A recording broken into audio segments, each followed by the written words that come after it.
जयपुर में 8, चित्तौड़गढ़ में 5 मामले सामने आए हैं, जबकि धौलपुर, कोटा, उदयपुर, बांसवाड़ा और जोधपुर से भी एक मामले आज सामने आए हैं। राजस्थान में कुल पॉजिटिवों की संख्या अब इसके साथ बढ़कर 2393 हो गई है। कोरोना पॉजिटिव कुल मौतों की संख्या 52 है।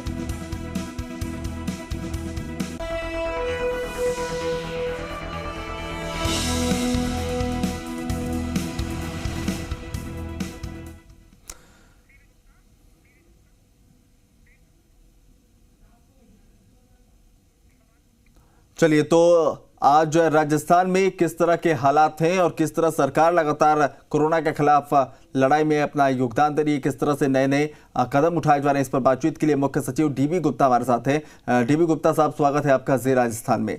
सबसे पहले आपसे सवाल यही जानना चाहेंगे डीबी गुप्ता जी कि राजस्थान जो है कोरोना के खिलाफ लड़ाई में लगातार सराहा जा रहा है। खुद प्रधानमंत्री ने भी इसकी सराहना की कि राजस्थान एक मिसाल है, दूसरे राज्यों को भी सीखना चाहिए। क्या कुछ कदम बढ़ाए जा रहे हैं और आगे की लड़ाई को कैसे देख रहे हैं? जी हाँ, इसमें लगातार हमारी जंग तो जारी है, लेकिन हर रोज हमने एक रोजाना खुद मुख्यमंत्री जी के स्तर के ऊपर पूरी इस चीज की समीक्षा होती है। एक से छोटे पॉइंट के ऊपर जो हमारे पहले तो रिपोर्ट्स आती हैं, उनकी विवेचना होती है और उनके आधार पर हम आगे की स्ट्रेटेजी को तैयार करते हैं। और जो कमियां हमारे सामने कभी भी इंगित होती हैं तो उनको लूप होल्स को प्लग करने की कोशिश करते हैं। और जो परेशानियां जनता की तरफ से हमको बताई जाती हैं व्हाट्सएप वगैरह या अन्य प्रकार के माध्यम से या 181 की हमारी हेल्पलाइन से, उनके आधार पर हम करेक्टिव एक्शन लेते हैं। तो ये एक सतत प्रक्रिया है जो हम रोजाना करते हैं। तो जैसे जो प्रधानमंत्री जी ने सराहा था, वो लेबर रिफॉर्म की बात कही थी, जिसके अंदर हमने जो 8 घंटे की जो ड्यूटी होती है फैक्ट्री वर्कर्स की, उसमें इस समय की कमी को देखते हुए लेबर की उनको 12 घंटे का कर दिया था 2 पारियों में।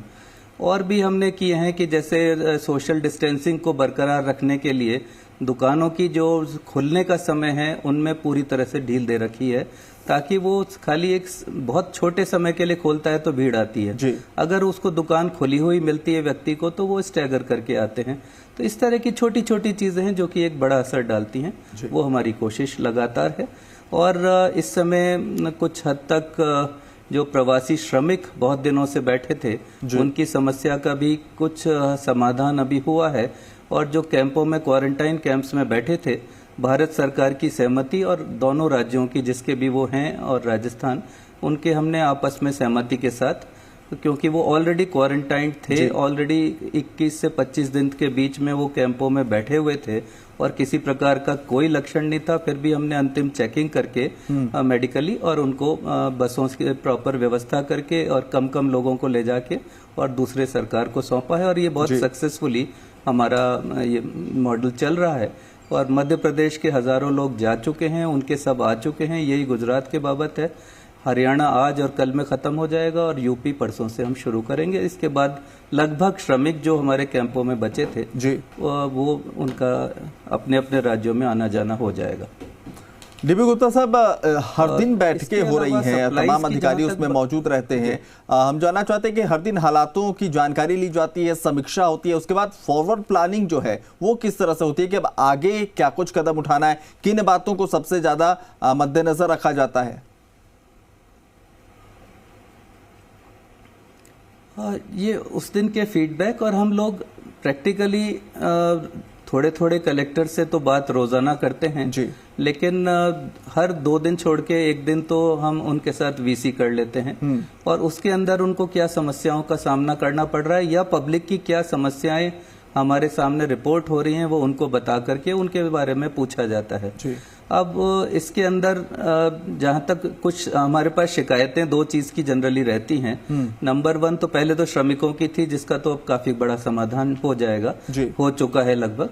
दूसरी चीज आती है मेडिकल के बारे में कि जो मेडिकल का स्टाफ है उसको एक ये रहता है कि उनको सुरक्षा के उपकरण, पीपीई किट्स वगैरह, N95 मास्क वगैरह पूरी तरह से उपलब्ध हों। तो हमने उनको तो बिल्कुल सुनिश्चित कर रखा है कि ये उपलब्ध कराए जाएं, बात ये आती है कि जो दूसरा स्टाफ है, सैनिटरी वाला, रोडवेज वाला या अन्य लोग जो उस एरिया के अंदर कहीं ना कहीं संपर्क में आते हैं, सीधे वो मरीज के पास तो नहीं जाते, लेकिन एंसिलरी दूसरी जो उनकी ड्यूटीज हैं उसमें रहते हैं जी।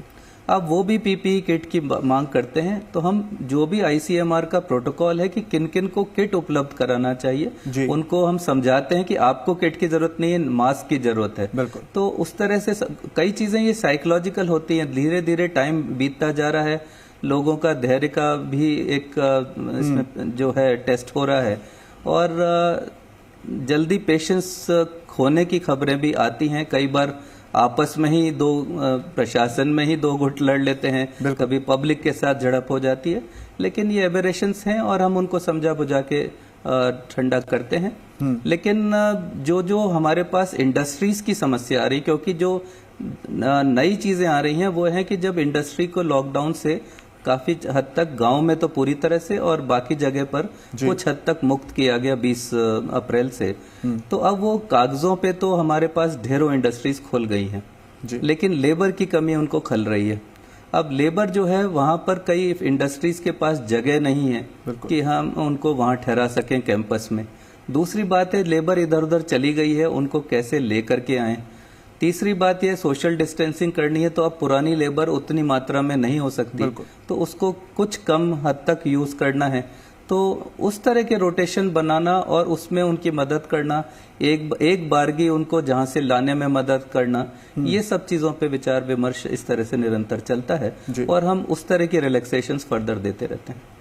डीबी गुप्ता साहब, वैश्विक महामारी है कोरोना और पूरी दुनिया अपने अपने स्तर पर इससे जूझ रही है। भारत के लिहाज से देखें तो भारत में कई ऐसे राज्य हैं जो राजस्थान की तरफ देख रहे हैं और मुझे लगता है कि राजस्थान जिस तरह से चरणबद्ध तरीके से आगे बढ़ रहा है और उसके परिणाम सकारात्मक देखने को मिल रहे हैं, ये बेहद सुखद है। ऐसे में आपसे समझना चाहेंगे कि इस पूरी लड़ाई में सबसे बड़ी चुनौतियां आप क्या कुछ देख पाते हैं, उन चुनौतियों से निपटने का क्या कुछ रास्ता आपको दिखता है?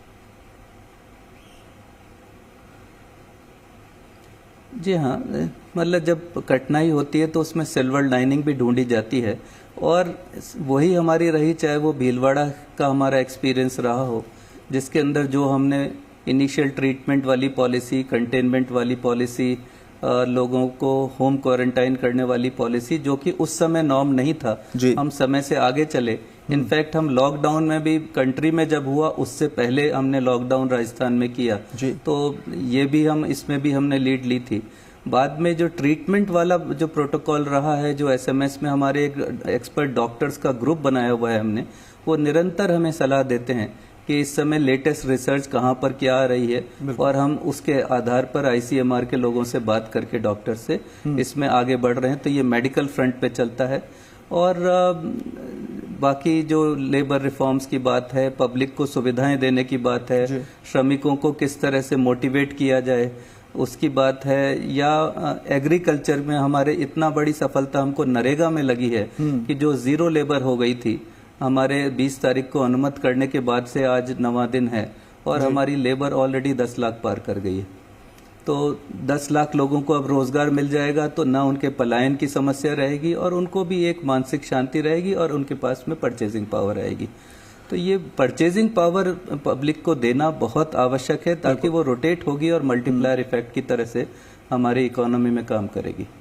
डीबी गुप्ता साहब, इस पूरे और समय में भी हमको जी एक सवाल है जो हर किसी के जहन में, आम लोगों के लिहाज से अगर देखें तो, चूंकि 3 तारीख तक का लॉकडाउन पार्ट 2 जो है उसे लगाया गया था, अब लोग इंतजार कर रहे हैं कि क्या लॉकडाउन खुलेगा नहीं खुलेगा। ऐसे में तमाम जो स्थितियां हैं उसको देखकर आप बेहतर बता सकते हैं कि लॉकडाउन फ्री या लॉकडाउन 3?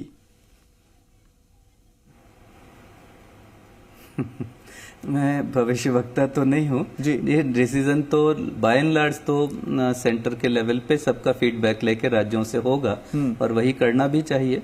लेकिन इसमें हमको पहली चीज तो बड़ी स्पष्ट है कि ये एकदम से सडन नहीं होगा। लॉकडाउन आज है 3 को और 4 को नहीं है, ऐसा नहीं होगा।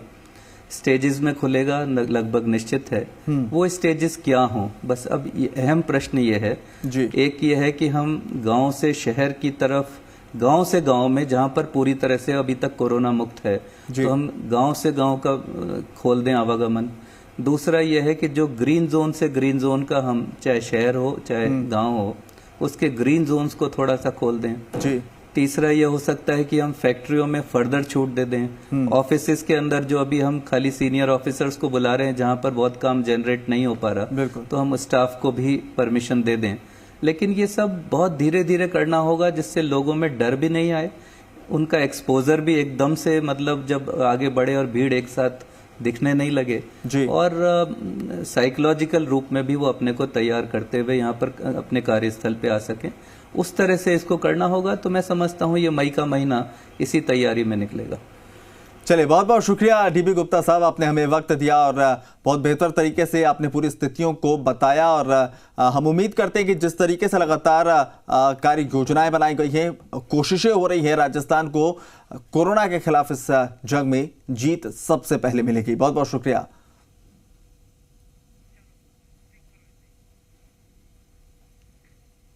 चलिए, तो फिलहाल इस बुलेटिन में बस इतना ही। मुझे दीजिए इजाजत। नमस्कार।